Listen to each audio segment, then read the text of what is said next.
America, UK, Canada, Australia దేశాలు ఎప్పట్లాగానే భారతీయ విద్యార్థుల మొదటి ఎంపికగా ఉన్న ఈ ఏడాది ఒక పెద్ద మార్పు కనిపిస్తోంది. దాదాపు 50% మంది విద్యార్థులు ఇప్పుడు యూరోపియన్ దేశాల వైపు మొగ్గు చూపుతున్నారు. ముఖ్యంగా జర్మనీ, ఫ్రాన్స్, ఐర్లాండ్ వంటి దేశాలకు వెళ్ళడానికి ఆసక్తి చూపుతున్నారు. దీనికి కారణం ఈ దేశాల్లో తక్కువ ట్యూషన్ ఫీజులు, చదువు తర్వాత మంచి ఉద్యోగ అవకాశాలు, అలాగే స్పష్టమైన వీసా విధానాలు కూడా ఉన్నాయి ఈ దేశాలకు. అందుకని ఈ దేశాలను ఎక్కువ ఎంచుకుంటున్నారని నిపుణులు చెప్తున్నారు. ఇక యూరోపియన్ దేశాల్లో జర్మనీ ముందుంది. 2025 మొదటి త్రైమాసికంలో జర్మనీకి భారత్ నుంచి వచ్చే వీసా దరఖాస్తుల్లో ఏకంగా 20% పెరుగుదల నమోదైంది. జర్మనీతో పాటు ఫ్రాన్స్, ఐర్లాండ్ కూడా టాప్ ప్లేస్ లో ఉన్నాయి. ఈ దేశాలు తక్కువ ఫీజుతో నాణ్యమైన విద్యను అందిస్తున్నాయి.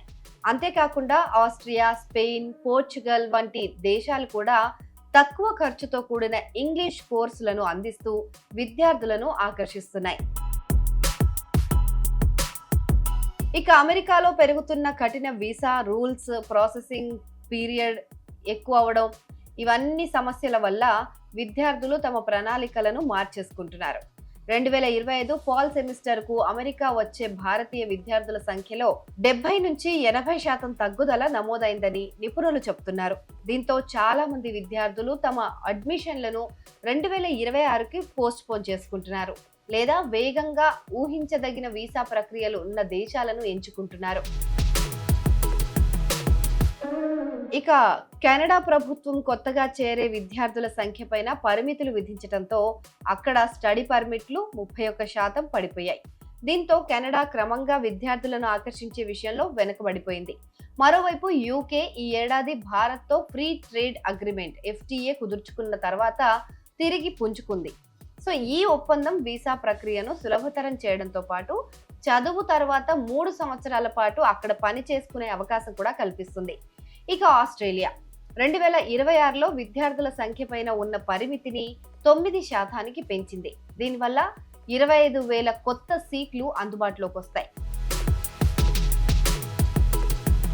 ఇక విదేశాల్లో చదువుకోవాలనుకునే విద్యార్థులే కాదు, భారతీయ నిపుణులు కూడా తమ కెరీర్ కోసం కొత్త దేశాలను వెతుక్కుంటున్నారు.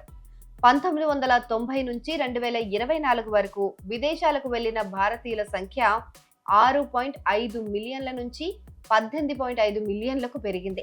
దీనికి ప్రధాన కారణం వేగంగా వలస వీసా ఇచ్చే దేశాలకు మారడం.